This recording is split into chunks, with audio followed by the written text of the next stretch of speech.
नमस्कार,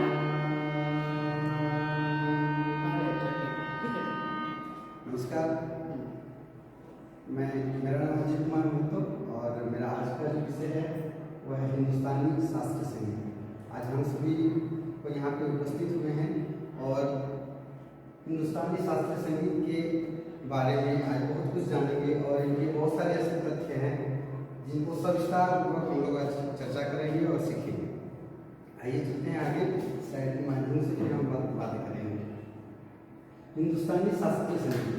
हिंदुस्तानी शास्त्रीय संगीत भारतीय उपमहाद्वीप के उत्तरी क्षेत्रों का शास्त्रीय संगीत है। सबसे पहले हम यह जानेंगे कि भारतीय उपमहाद्वीप, बहुत सारे बच्चे ऐसे होते हैं जो भारतीय उपमहाद्वीप जिसको कहते हैं वही नहीं जानते। तो अगर हम बच्चों को पढ़ा रहे हैं तो हर एक पॉइंट को, हर एक शब्दों को पूछना चाहिए, क्योंकि मेरे क्लास में 40 बच्चे हैं। 40 बच्चों में कहीं ना कहीं कोई ना कोई ऐसा बच्चा जरूर होगा जो हर एक शब्द को नहीं जानता होगा। तो हर एक शब्दों को कम से कम उनसे पूछना चाहिए कि क्या आप इस शब्द के बारे में जानते हैं। अगर वो नहीं जानते तो उसके साथ साथ कई बच्चे नहीं जानते, तो हमें उनसे पूछना चाहिए। और अगर नहीं जानते हैं तो हमें उनको बताना चाहिए। बताने से क्या होता है कि बहुत सारे बच्चे ऐसे हैं जो नहीं जानते, वास्तविक में नहीं जानते, लेकिन फिर बोलते नहीं है। तो हम जानेंगे कि उपमहाद्वीप किसे कहते हैं। इसके बाद हम आगे बढ़ेंगे। उपमहाद्वीप, महाद्वीप के एक बड़े से भूखंड को उपमहाद्वीप कहते हैं। तो हमारा जो भारत है वो हमारा एशिया महाद्वीप के अंतर्गत आता है और ये बहुत बड़े भूखंड का एक भाग है। आप देखेंगे तो यहाँ पर 28 राज्य और 8 केंद्र शासित राज्य भी हैं। तो इतने बड़े महाद्वीप के इतने बड़े भूखंड को उपमहाद्वीप के नाम से हम लोग संबोधित करते हैं। तो यहाँ पे जो हमारी संगीत चलती है वो 2 तरह की संगीत चलती है, एक दक्षिण भारतीय शास्त्रीय संगीत और एक उत्तर भारतीय शास्त्रीय संगीत, जिसको हम लोग हिंदुस्तानी शास्त्रीय संगीत कहते हैं। उत्तर भारतीय शास्त्रीय संगीत में जो आता है उसे हम उत्तर भारतीय हिंदुस्तानी शास्त्रीय संगीत कहते हैं। तो ये तो हो गई हिंदुस्तानी शास्त्रीय संगीत भारतीय उपमहाद्वीप के उत्तरी क्षेत्रों का शास्त्रीय संगीत है। आगे की ओर हम चलते हैं। इसे उत्तर भारतीय शास्त्रीय संगीत या उत्तर भारतीय शास्त्रीय संगीत कहते हैं। इसे उत्तर भारतीय शास्त्रीय संगीत भी कह सकते हैं और इसे उत्तर भारतीय शास्त्रीय संगीत भी कहते हैं। यह पद्धति उत्तरी हिंदुस्तान में बंगाल, बिहार, उड़ीसा, उत्तर प्रदेश, हरियाणा, पंजाब, गुजरात, जम्मू और कश्मीर तथा महाराष्ट्र प्रांतों में प्रचलित है। आप अगर भारत को बांटेंगे तो कहीं ना कहीं इस प्रकार का नक्शा होता है। तो इधर का जो भाग है, अगर हम आधा से बांटते हैं तो यहाँ से इधर का जो भाग है वो उत्तर की ओर है, यहाँ से जो नीचे का भाग है वो दक्षिण की ओर है। तो उत्तर की तरफ जो भी संगीत चलती है उसे हिंदुस्तानी शास्त्रीय संगीत, उत्तर भारतीय शास्त्रीय संगीत कहते हैं। तो इसी के अंतर्गत हमारे जितने भी राज्य आता है वो है बंगाल, बिहार, उड़ीसा, हरियाणा, पंजाब, गुजरात, जम्मू कश्मीर। तो आगे का जो पॉइंट है वो है दक्षिण भारतीय। आएगा स्लाइड में आते जाएगा। शास्त्रीय संगीत शब्द का शाब्दिक अर्थ। शास्त्रीय संगीत शब्द का शाब्दिक अर्थ शास्त्रीय संगीत है। इसे वीणा, सितार, सरोद जैसे वाद्ययंत्रों पर बजाया जाता है। जब हम इसको रियाज करते हैं तो वीणा के माध्यम से, सितार के माध्यम से, सरोद के माध्यम से हम इसे रियाज करते हैं और इसे सीखते भी हैं। इससे हमें सुर की बहुत अच्छी तरह से जानकारी प्राप्त होती है। अगर यदि कोई नए विद्यार्थी होते हैं तो उसे कहीं ना कहीं खाली मिलता है इनसे सीखने के लिए। दोनों में हाँ, हारमोनियम भी है, तबला है, तबला वादन भी आता है, आदि इत्यादि वादन हैं। आगे यह 12वीं शताब्दी ईस्वी में दक्षिणी भारत की शास्त्रीय परंपरा कर्नाटक संगीत से अलग हो गया है। क्योंकि हमारे भारत देश में सबसे पहले जो संगीत गति थी वो कर्नाटक की दक्षिण भारत की शास्त्रीय संगीत परंपरा ही पूरी भारत में चलती थी। तो अपने अनुसार ये फिर बटा 12वीं शताब्दी का अर्थ होता है, मतलब कि जो 12वीं शताब्दी यानी कि 1100 ईस्वी से लेकर के 1200 ईस्वी के बीच जो भी समय आता है उस समय शास्त्रीय परंपरा कर्नाटक संगीत से अलग हो गया। ये हमारे हिंदुस्तानी शास्त्रीय संगीत। आगे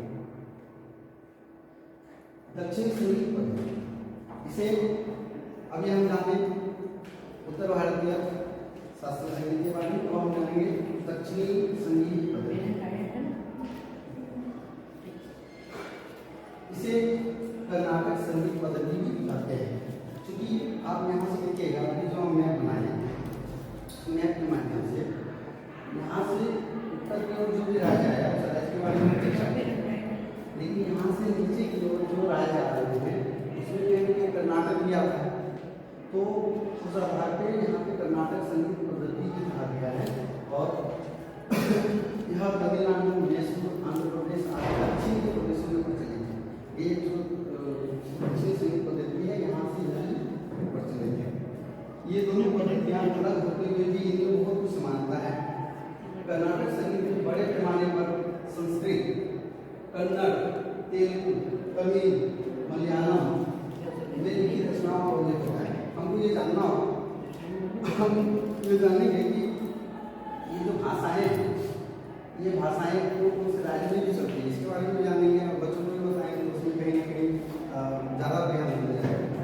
तो अगर हम देखेंगे तमिल या संस्कृत, कन्नड़, तेलुगु, तेलुगु आ गया आपका तेलंगाना राज्य में, तमिल तमिलनाडु में, मलयालम केरल में।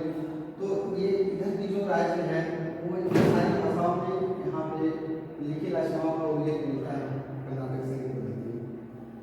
जबकि हिंदुस्तानी संगीत में ब्रज, उत्तर प्रदेश में ब्रज भाषा चलती है, ब्रज, हिंदी, उर्दू, बंगाली, भोजपुरी, राजस्थानी, मराठी, पंजाबी, अवधी इत्यादि में लिखी रचनाओं का उल्लेख होता है।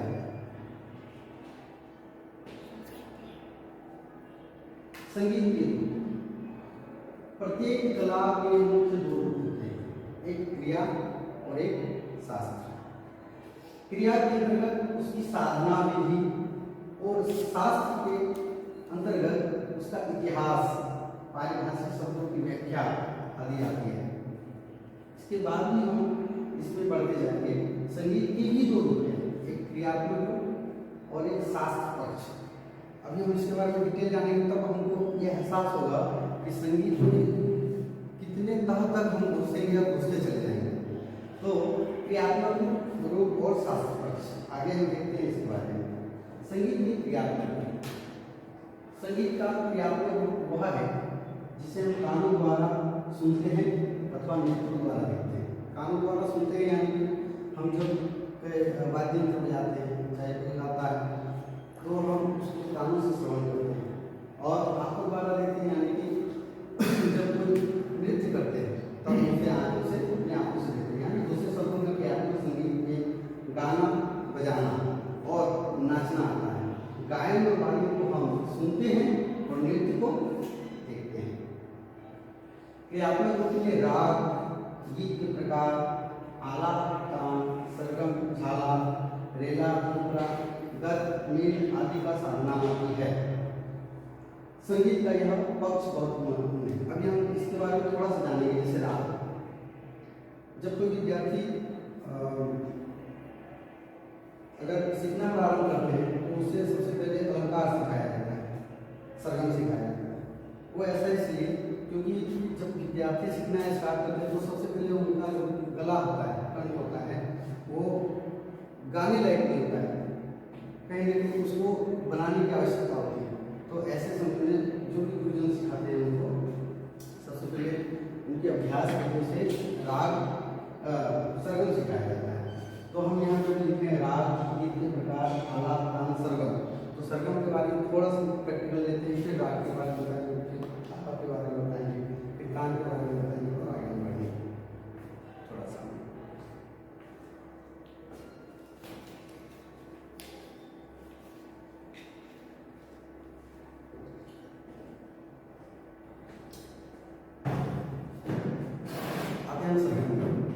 पहला क्लास, प्रथम क्लास में बच्चों को सरगम ही सिखाया जाता है और प्रथम क्लास के बाद भी कई महीने तक सरगम सिखाया जाता है। यदि अच्छे गुरु के पास रहे तो सिर्फ सा ही सिखाते हैं, क्योंकि सा का अभ्यास हमें भी हमारे रिलीजन बोलते थे कि कम से कम 1 घंटा करो।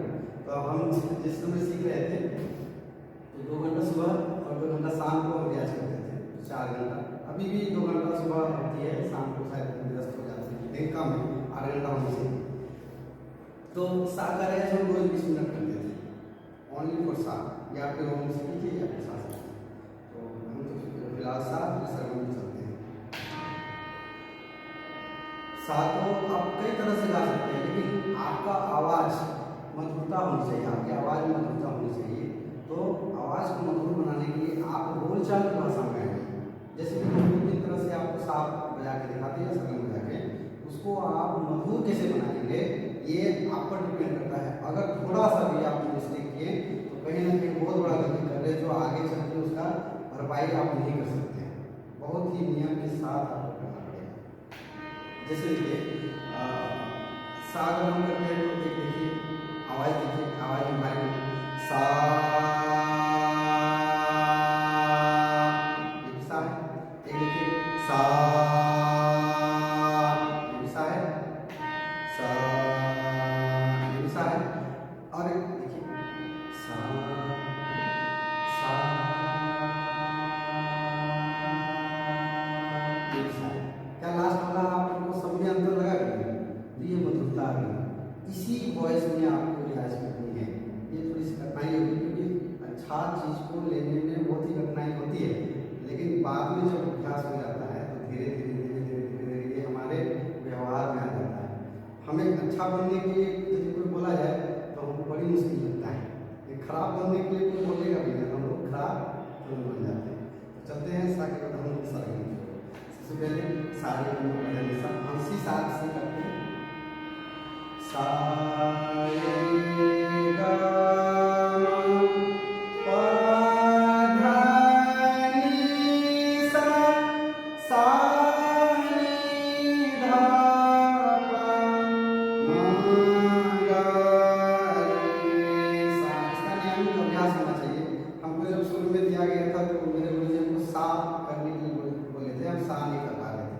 तो फिर सा के बाद हमको वहीं पे सा रे ग के बारे में बताएं, और 1 से 2 सप्ताह तक सा रे ग घर से करके आते थे।